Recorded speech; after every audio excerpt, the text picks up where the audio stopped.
Hello, everyone, and welcome to the Human SOS Show, episode 120. Going to talk about something a little bit different today, and definitely something that I believe we've all dealt with, and encourage you to be sure and share where you're joining from. And as always, we want to hear your questions and comments as we go along. Anton, you want to open us up today? Good morning, everybody. As Kevin mentioned, I'm going to be talking about something different, but it still ties into our bigger conversation that we're always having, and that's human sustainability. And today we're talking about guilt, false guilt, guilt in general, and the concept of human sustainability from at least the angle that Kevin and I talk about has to do with preserving our own resources, not the planet, but more importantly, our own resources and not wasting them and not, using them ineffectively. And we are burning out. We are giving way more than we can. We are, consuming way more of our brain power than we should. All these different things are happening. What we don't want to do is spend our energy, spend our thoughts, spend our feelings on things that we shouldn't be doing, because there's so many things that do need that. And I was talking to my girlfriend yesterday, and she works in a very kind of high pressure job. And she has a hard time taking time off. Like she's like, well, if I take time off, then the rest of my team has to pick up my slack. And I'm almost getting upset with her. I'm like, babe, you can't do that. Like you have to be the best you for the people that you help, the people that you do this for, because gradually over time, you're going to get to a point. Yeah, you may be here 100%, but only 50% of you is here, right? Meaning that you're only able to give 50% of what you could normally give because you're just slowly fizzling out, slowly giving less and less and less. And logically, we're sitting there going, well, but at least I'm here, I'm supporting my people. I'm like, but you're not. You're really, that's more of an emotional thing than it is logical. Logical is to take the time off and recover and take the time you're given, because that's part of the compensation package. That's another thing that I was talking about, is like, this is part of your payment. Your job expects you to use this time and be able to take time off and be with your family and do whatever you got to do. So, but that's just an example of it, right? There's a lot of times that in our lives where we don't want to do something for ourselves, whether it be spend money on ourselves, whether it be spend time on ourselves, because we feel guilty that we're not doing something right. So that's the topic of the show today. And I'd love to hear, first of all, where all you are joining from. That's the first thing that we want to know. So Kevin does a really good job with giving you guys shout outs, and he will do so. Please let us know in the comments. Welcome, Cena. Glad to have you with us today. And yeah, we have enough to be guilty over that is deserves us to be guilty over, but to take on false guilt, a guilt that is not appropriate or not valuable, is not a good thing. And there are times that we operate out of guilt. I know as a parent, there are times where I operate out of guilt that is, again, not appropriate because, excuse me, as we go along, we make mistakes and need to deal with those. But when we are doing things out of a sense of guilt that is not real, then we really are creating a problem for ourselves. And like Anton observed, the potential that it'll create or contribute to us burning out because we aren't making good choices based on good reason and end up, again, a good classic one is not taking time for ourselves.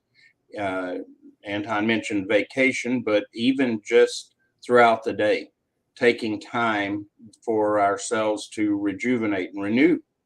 And so, yeah, we need to deal with that. One of the things to me that helps me separate real guilt from false guilt, real guilt is something that is, we know specifically we did something wrong and it's very clear, specific, or we didn't do something right. And it is something that we can pin down and know, and therefore we can deal with it. whereas this false guilt is usually some kind of a sense of, well, I'm just not performing well. I'm not performing up to speed. I should have done more of this. I should have done less of that, and things of that sort. And so that generalized feeling of even I'm a bad person, that kind of thing, those are guilt that generally are not true. They're not real. And when we operate out of that, we find ourselves in a bad spot mentally, emotionally, and in many ways. I see this a lot with parents, being one myself, obviously, and I know you are one. We do this often. We feel like, doing anything for ourselves is taken away from our kids. It's like, this scarcity mindset that we only have so much time and, only so much money, that we have to do it for ourselves. This year, I took my first ever like adult vacation. I've never had my entire life, like, because I had kids very young. And for the last, 12 years, I've had children, and I've never taken like a vacation where it was no kids. It was just adults. And it felt so guilty the whole time. The whole time I was there, I was thinking about, oh, my kids would really like this. My kids would really like this. And then I was like, wait, Anton, you're not even enjoying this as much as you should, because you're feeling guilty for some reason just because you didn't bring your kids on vacation, that you did something wrong. Right. And some people may say I did, maybe it's their perspective, but I was like, no, I need some time to just recharge. I've been full-time parenting for the last 7 months, and I was just needed the break, needed to get away, and needed to just become the best version of myself. So my kids don't have me be grouchy, don't have me be snappy and irritable. They get to have the best me. And then later on this year, I'll take them on another vacation with them. So, just personal experience with that. I'm not coming from a place where I've mastered it. I struggle with this myself all the time. Yeah, definitely. Would love to hear any examples that you, as our audience, have dealt with that you have felt guilty, and maybe not reasonably so. I know as a business owner, one of the things I struggled with is taking time away from work and feel guilty over not working because at that point, if I'm not working, I'm not making money, and therefore not continuing to contribute to our financial needs, and guilty for at times having folks that work for me, leaving them working and not have me there. And I realized that again, that's not healthy for me. It's not good for anyone else, because the effectiveness of getting away is limited because I'm dealing with constant guilt, and it just doesn't work well. And uh, again, parenting, that's a tough one. We There are times that we are going to deal with our kids and struggle with choices we make in regards to our kids, and as a result, it will take away our effectiveness if we're allowing false guilt to drive our decisions, and we'll make bad decisions. Welcome, Ed Mario. Glad to have you. Appreciate you being here. What do you think is some of the cause why we do that? Like, what would you attribute some of the factors that cause us to feel that way? Wow. Not dealing with real guilt, because when we have unaddressed real guilt, then it leads kind of almost a domino effect that we start feeling guilty over things we shouldn't, because we haven't addressed the guilt that we really should. We make a mistake and we don't own it. We don't ask forgiveness and deal with it. Then other things happen, kind of build on top of it. Whereas if we take away the issue of real guilt, deal with that, and move on, we're less likely to have to deal with false guilt.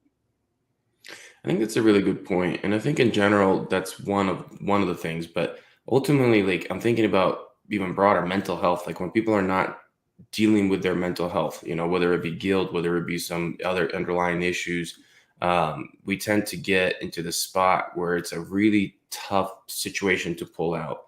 The thing that we need to do most is the thing that we feel like doing least.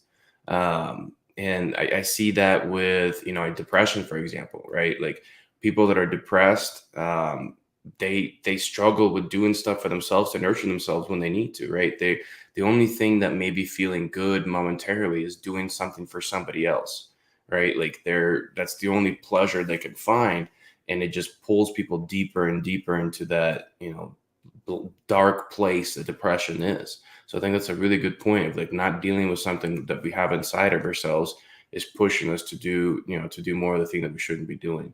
To me, I think that the symptom of that is thinking emotionally, right? Mm. It's where we start to process information and I mean, of course, we're always thinking emotionally, folks, but it's not being balanced between emotions and logic, right? We're really just thinking about how will somebody else feel if I do this? How, what will happen, like if I do this from an emotional standpoint, but we're not thinking logically. And that's what I started this conversation with, right? Like you keep showing up 100% of the time, but over time, less and less of you is coming because you just don't have the capacity to be 100% always.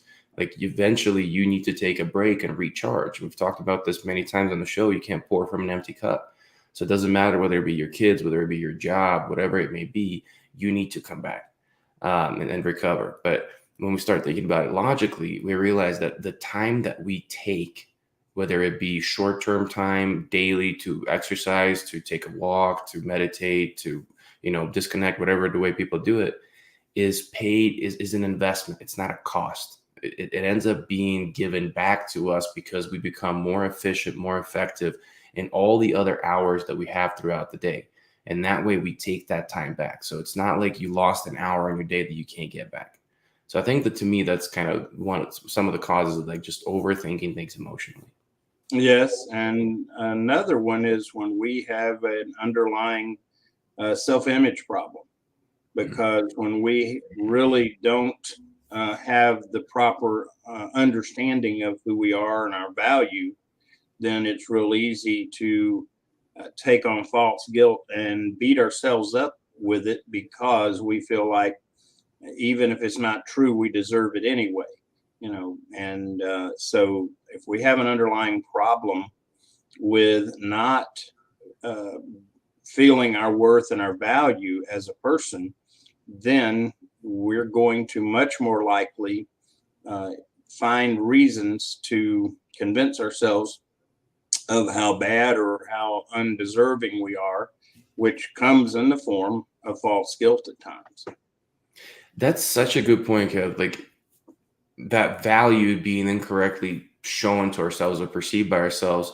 And we've talked about this, God, many, many moons ago, but having like a definition of ourselves that is really complete. We're not just our job, we're not just our kids, right? Like those things I feel like are parts of us where we give, right? Maybe we're philanthropists, maybe we do altruistic things it's still a give thing, but we're also people that want to be educated. We also people that want to have fun. We also people that want to Mm. live, right? Whatever those definitions are for each one of those. But those things are more on the take side of things. And it has to be balanced. We can't just value ourselves only through the things where we give. We have to Yeah. value all parts of us and nurture all those parts. So I think that's a really, really good point. Yeah, one of the things that I struggle with is because I do like to give and I like to be a servant leader, is being willing to receive. And that's hard.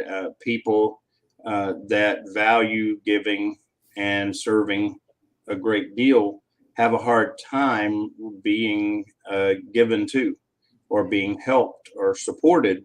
And we do that out of a false sense of, of guilt. But I think it's also involves some pride there that we deal with. We don't want to humble ourselves and admit, hey, I could use some help and I appreciate getting help. And the more we deal with that and accept it, the better. And one of the ways that I've dealt with that, or I continue, it's not something I've arrived at by any means, but that I continue to be able to deal with it, is to remind myself that the part of the reason I like to give is the blessing that I get in return. And when I don't accept others' offer of help and assistance and support and encouragement, then I'm robbing them of the opportunity to be blessed in giving as well. And so, again, having false guilt over being helped. Oh, I shouldn't need that. I'm older, more mature. I should not need help. I should have the answers and rather than question. And that's not true. It is so far from true. And age doesn't keep us from having need for that support and help. And so, again, that's another area that I struggle with this topic. You are dropping wisdom nuggets all over the place today. Just on point. No, that one's so true too, because I've had that conversation literally happen with an old client of mine, and I'm terrible at accepting gifts, like just so bad at it. Like I always want to give gifts, especially extravagant gifts. And she would always buy me gifts. Like she didn't really have like a big family. She had like a daughter and that's it. But like she always wanted to buy me gifts. And I was like, no, you can't do that. Like, no, thank you. And one day she pulls me up and she has the same conversation you just had. She goes, Anton, you're kind of being selfish. And I was like, wait, what? Like, what do you mean? Yeah. Be selfish? Like, I'm trying to not be selfish and trying to like have you spend money on yourself or when somebody else. And she's like, no, you're taking away my pleasure of giving you a gift, right? Like you're making it not fun. And I was like, I'm sorry. Like, but then I started thinking about it. I was like, you're right. Like maybe that's one of the few pleasures that she has in life. And she really wants to do that. And it makes her feel happy. Who am I to say no? Who am I to take that away? And, that stuck in my head for like the next 10 years. Cause it was probably 10 years ago, maybe longer. That every time somebody tried to give me a gift or try to do something for myself, help me or anything like that, I'm like, don't take away their ability to have pleasure from doing this act, whether it be a thing, whether it be an act. And that's such a good point for people to remember if they're struggling with that aspect of receiving gifts or people doing things for them. Nothing in the audience. Yeah, we're quiet today. I'm beginning to think maybe this is not resonating as much with our audience as it is with us. Maybe we'll have a short show today. Hey, we can't hit them all on the head, but we just try. But the thing is, like, I just keep coming back of people. We're struggling in this world, and things have gotten tougher and continue to get tougher. They kind of go like in ebbs and flows. Like if I were to draw a picture of our society living unsustainably, like you'd see it like an up and down thing, just like it is in life, but the long trajectory is still upwards, right? Our peaks are higher, our valleys are higher. Everything's coming up higher and higher, meaning that we're spending more and more of our brain, soul, body resources than before, and we need to pay attention to all little things like that waste those kind of things, right? If you're dealing with false guilt, if you just don't even know if it is false guilt, if you're just constantly dealing with any guilt, doesn't matter. Go work on it, right? Go get somebody to talk to, whether it be a sounding board that's a friend, whether it be a therapist, whether it be a priest, like you name it. There's so many people that are willing to listen and just give you a perspective. Because a lot of times what happens, we get into this cocoon where we don't see the facts. We just paint this picture a certain way, and we need that external perspective to just kind of break us out of that way of thinking, give us that more complete picture. So maybe not right away, but at least it sits in the back of our head. And every time we start feeling a certain way, we remember that person telling us this. And over time, our perspective, our thought patterns become a little bit more balanced out. Welcome, Barun. Glad to have you with us. Let us know where you're joining from, please. having that time of perspective from outside people is of value. Introspection is important. I mean, I can't overstate how important that is, because most of us aren't doing introspection. We're just running hair on fire forward towards something, and so introspection is great.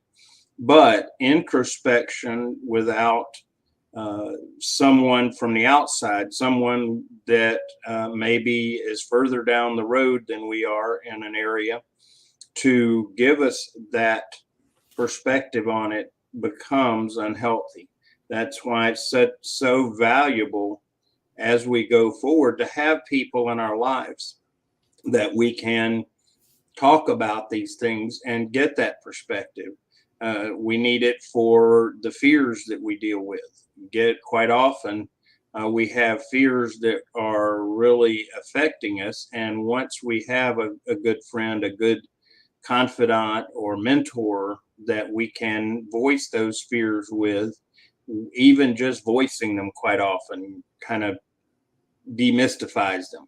We go, well, really, that's not as bad as it was rolling around in my head.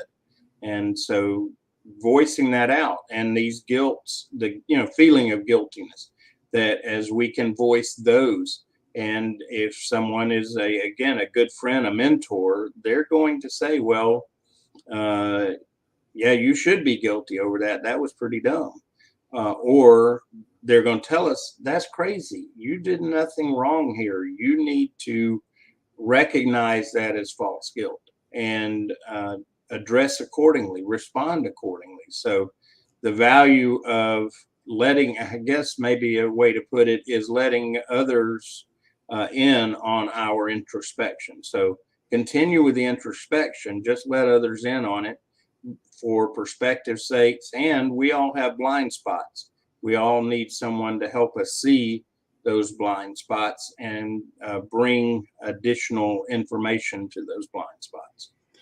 Yeah, as I mentioned mental health earlier, when you're struggling with mental health, whether it be like a full-on diagnosis or just early stages of issues, you're wearing a very bad lens, right? Like you're Mm. trying to look inside through a really bad filter in your perspective, and you need that external, perspective. You need that external sounding board, whatever it may be. But the tough part, as you already mentioned, Kevin, is that means you have to ask somebody for help, right? It Mm. means that you have to break out of this state and be like, hey, I need help. I need you to listen to this.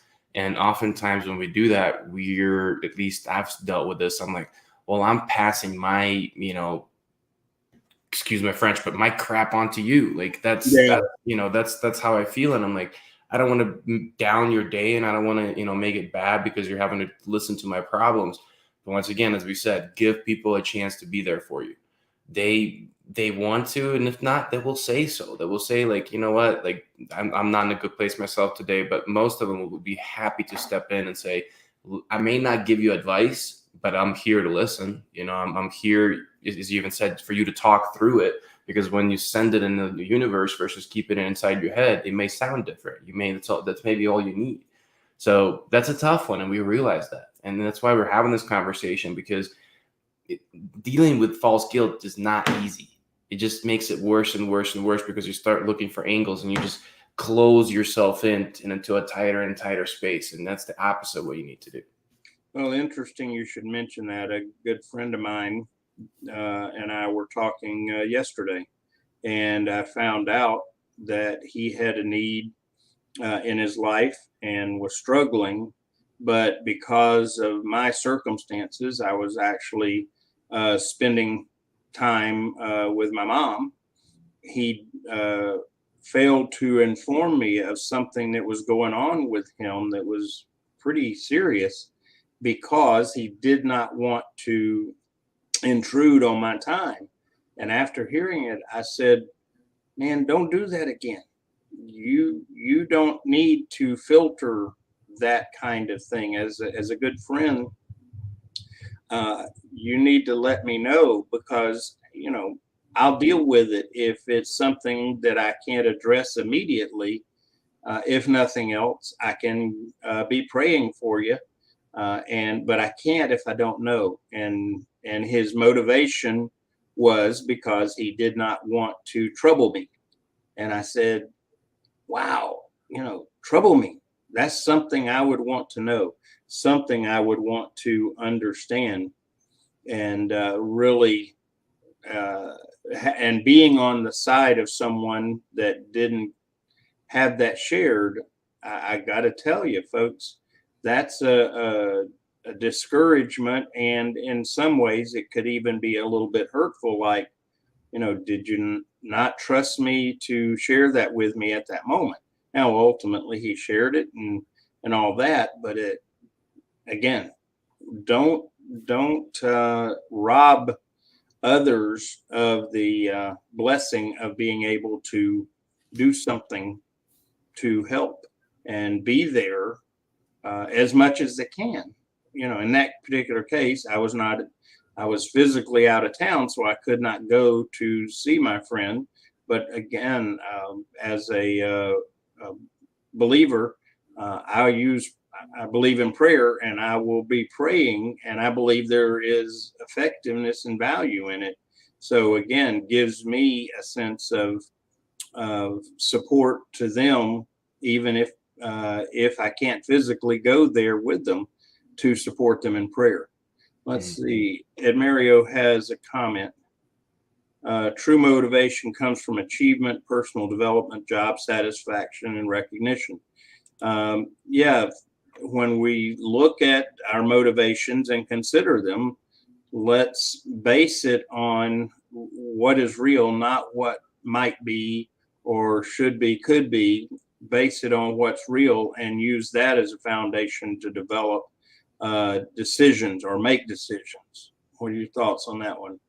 No, you're right, absolutely. But I'm just thinking about this friend still that you're talking about, and and this is not the situation necessarily, but oftentimes when people don't ask for help or don't do that enough of, they get to a place where living becomes not worth it anymore, right? Mm. Because they feel so alone and so isolated. And I've seen so many people say over the years, I wish they would have came to me in time before they did something stupid and ended their life or something of that nature. And you know, people get to a point where they're like, I don't want to burden anybody. I don't want to do that. But what's worse is living past that act when somebody took their own life and thinking about, Mm. I wish I was there for him.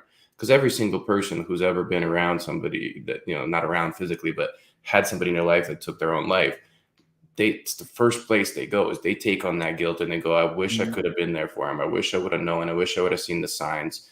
So, anytime I hear anybody talk about it, anytime I talk about mental health, that comes down to this because, I've dealt a lot with that in the military.